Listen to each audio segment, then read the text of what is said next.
reproduction. So we know that two types of reproduction are there: asexual reproduction and sexual reproduction. Asexual reproduction is a type of reproduction in which only one parent involved. It is a type of uniparental reproduction. Uniparental reproduction, and sexual reproduction is a biparental reproduction. Okay, involves single parent only या single organism only. इसको क्या बोलेंगे? Uniparental reproduction. And in sexual reproduction it involves two organism, especially two organism. हाँ, plants के case में one organism भी होते हैं. ठीक है, इन्वॉल्व्स वन और two organism. That's why it is known as the biparental reproduction. Okay. Second is no production of gametes. No production of gametes मतलब इसमें गैमेट्स इन्वॉल्व नहीं होते हैं. सबसे पहले जो इनका जो रिप्रोडक्टिव यूनिट क्या होता है, ठीक है, क्या पूरी बॉडी से ये रिप्रोडक्शन करते हैं या कोई रिप्रोडक्टिव यूनिट होता है. ठीक है, तो एसेक्सुअल रिप्रोडक्शन में क्या होता है कि either the reproductive unit is the whole organism. Okay, like in amoeba case, हाँ, होल ऑर्गेनिज्म, और द बड, बडिंग जिसमें होती है हाइड्रा. ओके, और द फ्रेगमेंट्स, फ्रेगमेंटेशन जिसमें होता है स्पाइरोगैरा. ठीक है, तो रिप्रोडक्टिव यूनिट क्या हो सकता है? द होल ऑर्गेनिज्म और द बर्ड और द फ्रेगमेंटेशन. ओके, फ्रेगमेंट्स जहां से उनका रिप्रोडक्शन होता है. एंड सेक्सुअल रिप्रोडक्शन में reproductive unit, what are the reproductive unit? The reproductive units are gametes. ठीक है, गैमेट्स क्या होते हैं? Gametes are the sex cells, sperm, ova. ठीक है, तो जो सेक्स सेल्स होते हैं या जर्म सेल उनको बोला जाता है. ठीक है, तो सेक्सुअल रिप्रोडक्शन में गैमेट्स ही होते हैं जिसके चलते क्या होता है? रिप्रोडक्शन होता है. बॉडी से सेक्स नहीं होता है. ठीक है, बॉडी से रिप्रोडक्शन नहीं होता है. There are special type of germ cell और gametes are present that involves in the reproduction process. Male and the female gametes are produced. इसमें क्या होता है? मेल और फीमेल गैमेट्स प्रोड्यूस होते हैं. ओके, इसमें मेल और फीमेल कोई प्रोडक्शन ऑफ गैमेट्स नहीं होता है.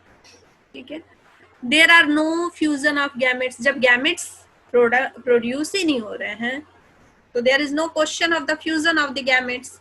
And no fusion means no fertilisation. ठीक है, what is fertilization? Fusion of gametes is known as the fertilization. Okay, so no fusion means no fertilization takes place and no formation of the zygote takes place. And in sexual reproduction it involves the fusion of male and female gametes. It means fertilization also takes place and the formation of the zygote also takes place. ठीक है, यहाँ पे fusion होता है एक male gamete का और female gamete का, लेकिन ना तो यहाँ गैमेट्स है तो फ्यूजन भी नहीं होंगे. ओके, और ना ही फर्टिलाइजेशन. तुम लोग इस जो डिफरेंस है ना इसको बहुत बड़ा कर सकते हो. एक ही टॉपिक से देखो कितनी चीजें बन रही हैं. ठीक है, इन्वॉल्व सिंगल ऑर्गेनिज्म. इसमें आप दूसरा पॉइंट क्या कर सकते थे? हाँ, यूनिपेरेंटल. और इसमें क्या कर सकते थे? दूसरा पॉइंट बाइपेरेंटल. ठीक है, नो प्रोडक्शन ऑफ गैमेट्स. तो यहाँ तो गैमेट्स हो ही नहीं रहे हैं. ठीक है, तो गैमेट्स नहीं प्रोड्यूस हो रहे हैं तो इसका जो है रिप्रोडक्शन यूनिट क्या है? तो पूरा फुल ऑर्गेनिज्म है, बर्ड है. ठीक है, फ्रेगमेंट्स हैं. और इनका जो रिप्रोडक्शन यूनिट क्या है? हाँ, गोनेट्स है, गैमेट्स है. ओके, अब इस पॉइंट से भी बहुत सारा बन गया. Fusion of gametes, no fusion of gametes takes place.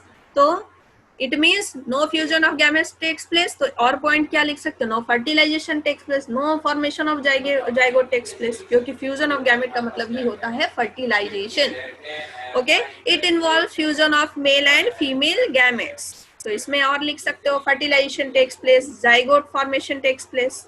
Okay, it requires only mitotic division and it requires mitotic division followed by the यहाँ meiosis division होना चाहिए. ठीक है, ठीक है, meiotic and meiosis. तो माइटोटिक डिवीजन क्या होता है बेटा? मियोटिक डिवीजन जो है ये क्या है? ये डिवीजन वो होता है जिसको बोलते हैं, हिंदी में बोला जाता है समसूत्री विभाजन। समसूत्री मतलब समान, ठीक है, समान। जो एक सेल से जो भी सेल जो डेवलप होंगे, माइटोटिक डिवीजन में एक सेल से दो सेल प्रोड्यूस होते हैं, and the both cell will be identical to the parent cell, ठीक है। वो पूरे आइडेंटिकल होंगे, क्वालिटेटिवली क्वांटिटेटिवली पूरे वो क्या होंगे? आइडेंटिकल होंगे। They will identical to their parent, ठीक है। अब क्वालिटेटिवली तो पूरी तरह वो जैसे दिखेंगे एकदम पूरे पेरेंट्स की तरह दिखेंगे। अब क्वांटिटेटिवली कैसे? मतलब number of chromosome will be similar to the parent, ठीक है। जैसे हमारे शरीर में, पूरे शरीर में ना माइटोटिक डिवीजन होता है, पूरे शरीर में एक जगह छोड़ के माइटोटिक डिवीजन होता है। तुम्हारा जो बॉडी का जो सेल हो रहा है, जैसे उंड, अब घाव हो गया या कट हो गया तो क्या हो रहा है? सेल डिवीजन के थ्रू ही तो पूरे शरीर में जो है भरता है ना। हाँ, तो वो कैसे भर रहा है? माइटोटिक डिवीजन के थ्रू। तो ऐसा तो नहीं है कि एक सेल तुम्हारा दूसरी तरह दिख रहा है, दूसरे सेल जो है दूसरे कलर का हो गया, या फिर दूसरा सेल कुछ बड़ा हो गया, ऐसा तो नहीं होता। तो जितने सेल्स हो रहे हैं they are what? They are identical to the parent, और नंबर ऑफ क्रोमोसोम उसमें पेरेंट के बराबर ही। जो दो सेल निकलेंगे उसमें दोनों में सेम अमाउंट ऑफ क्या होगा? क्रोमोसोम, क्योंकि डीएनए की कॉपी हो जाती है। डीएनए क्या बना लेता है? कॉपी कर लेता है खुद को, ठीक है इसमें। लेकिन यहाँ क्या होता है? मियोसिस होता है। मियोसिस एक तो दो फेज में होता है। तो सेक्सुअल रिप्रोडक्शन में जो जर्म सेल जो बनते हैं ना, ठीक है, जर्म सेल जो भी बन रहे हैं वहां क्या हो रहा है? मियोसिस। तुम्हारे पूरे बॉडी में, ठीक है, जो भी चीजें बन रही है, ऑर्गन्स बन रहे हैं, टिश्यूज बन रहे हैं, सब जो है वो माइटोटिक डिवीजन हो रहा है। लेकिन मियोसिस के केस में क्या हो जा रहा है? जहां जर्म सेल बन रहा है, सेक्सुअल रिप्रोडक्शन में जो जर्म सेल बन रहा है, पढ़ाया था मैंने कि अगर पेरेंट के पास 46 क्रोमोसोम है तो जर्म सेल जो आपका जो प्रोड्यूस हो रहा है तो उसमें कितने क्रोमोसोम होंगे? हाफ हो जाते हैं इसमें, ठीक है। The number of chromosome will be the half of the parent, ठीक है। नंबर ऑफ क्रोमोसोम क्या हो जाएंगे? हाफ हो जाएंगे। और इसमें 4 डॉटर सेल बनते हैं, इसमें 2 डॉटर सेल बनते हैं, इसमें क्या होते हैं? 4 डॉटर सेल बनते हैं, ओके। और जितने भी डॉटर सेल्स बनते हैं they are very, they show the variation, ठीक है। They are different from the parent and they are different from each other too. वो एक दूसरे से भी डिफरेंट होते हैं और पेरेंट से भी डिफरेंट होते हैं, ओके। तो यहाँ पे जर्म सेल, यहाँ क्या हो रहा है? क्रोमोसोम का नंबर हाफ हो जा रहा है और यहाँ क्रोमोसोम का नंबर जो है सेम रहता है, same to the parent asexual reproduction में, okay. That's why asexual reproduction में क्या होता है कि जो ऑफस्प्रिंग होते हैं, द प्रोजेनीज आर सिमिलर और the identical qualitatively quantitatively to their parents, okay. To their parent नहीं बोला जाएगा, टू द पेरेंट, क्योंकि सिंगल पेरेंट है ना। It produce offspring that are identical to the parent as a result of this division, okay. Offspring will have some characters from male parent and other from the female parent. Some characters may not be present in either of the parents. ये मैंने कल बताया था कि जो offspring है वो क्यों अलग होता है, क्योंकि कुछ जो है आधा जो है क्रोमोसोम कहाँ से आ रहा है? मेल से, आधा जो है फीमेल से आ रहा है, दोनों मम्मी पापा दोनों से आ रहा है, तो दोनों के कैरेक्टर्स आएंगे। और क्या होता है, कुछ कुछ जो वेरिएशंस हो जाते हैं, कुछ कैरेक्टर्स ऐसे होते हैं जो ना पेरेंट्स, दोनों पेरेंट्स में नहीं होते, तो इसलिए यहाँ वेरिएशन होता है, ठीक है। In this chance of genetic variation is only through random mutation, ठीक है। इसमें जो है बाई चांस कुछ ऐसा हो गया तभी जेनेटिक वेरिएशन होता है, ठीक है। हाँ, और यहाँ जो है हमेशा हमेशा चांसेस रहते हैं कि कुछ ना कुछ हर जनरेशन में कुछ ना कुछ वेरिएशन होगा, ठीक है।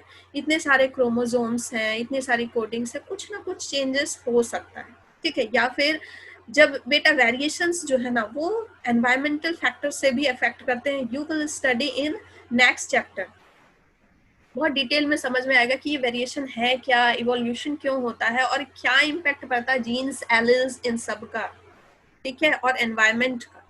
A sexual reproduction is not very useful for natural selection in evolution of species. ये यूजफुल नहीं है नेचुरल सिलेक्शन में, ये नेचुरल सिलेक्शन भी आप नेक्स्ट चैप्टर में पढ़ोगे, इसलिए यूजफुल नहीं है क्योंकि यहाँ वेरिएशन हो ही नहीं रहे हैं, ठीक है, यहाँ वेरिएशन नहीं हो रहे हैं, तो यहाँ जो है क्या है, एडेप्टेशन की जो कैपेबिलिटी है ना उनकी बहुत कम होती है। Next is sexual reproduction is highly useful for natural selection. ये जो है नेचुरल सिलेक्शन भी इसमें होता है और इवोल्यूशन भी होते हैं due to the variation. Next, and variation मैंने बताया, variation is the seed of the evolution. Variation कब होता है, जब वेरिएशन की वजह से ही इवोल्यूशन आता है स्पीसीज में, ठीक है। हमको पहले टेल की जरूरत थी, फिर धीरे धीरे क्या हुआ, टेल की जरूरत खत्म हो गई, तो एक ऐसा इवोल्यूशन आया कि टेल एकदम से खत्म हो गया। हाँ, ऐसे ही जिराफ का नेक पहले छोटा होता था, लेकिन फिर एक सडन जो है नेचुरल कुछ डिजास्टर्स की वजह से उनको ऐसे कंडीशन में रहना पड़ा कि जहाँ पेड़ जो है बहुत लंबे होते थे, तो वहां तक नेक नहीं पहुंच पाती थी, तो कुछ जिराफ तो वैसे में मर गए होंगे, और कुछ जो है जो जनरेशन आगे आने वाली, जो उनकी जो जनरेशन थी, जो बच्चे वाले जो जिराफ थे, वो क्या कर गए, अडेप्ट करते गए, ठीक है, और फिर उनकी जो है गर्दन क्या हो गई, इतनी लंबी हो गई, और उनके अंदर का सिस्टम भी उसी हिसाब से चेंज हो गया, ठीक है, सर्कुलेटरी सिस्टम उनका अलग होता है थोड़ा। It occurs by budding. अब एसेक्सुअल रिप्रोडक्शन मतलब होता किसमें है, ठीक है, एसेक्सुअल रिप्रोडक्शन जो है लोअर प्लांट्स में होते हैं, जो okay, lower plants, lower organism वगैरह में होते हैं, और सेक्सुअल रिप्रोडक्शन होते हैं जो higher plants and higher animals जो हैं, मोस्टली जो वर्टिब्रेट्स जो हैं, उन सब में सेक्सुअल रिप्रोडक्शन होता है। It occurs by budding. ये कैसे होता है, अगर एसेक्सुअल रिप्रोडक्शन में कुछ नहीं होता है तो फिर ये होता कैसे है, it occurs by budding, budding के थ्रू होता है, फ्रेगमेंटेशन के थ्रू होता है, स्पोरुलेशन के थ्रू होता है, ठीक है, स्पोर फॉर्मेशंस होते हैं। This we will study in detail in our next slide. Okay, it occurs due to pollination and fertilisation. Sexual reproduction कैसे होता है, पॉलिनेशन, पॉलिनेशन किस में होगा, एनिमल्स में तो पॉलिनेशन होंगे नहीं, pollination occurs in plants, okay, in flowers, and fertilisation in animals, okay.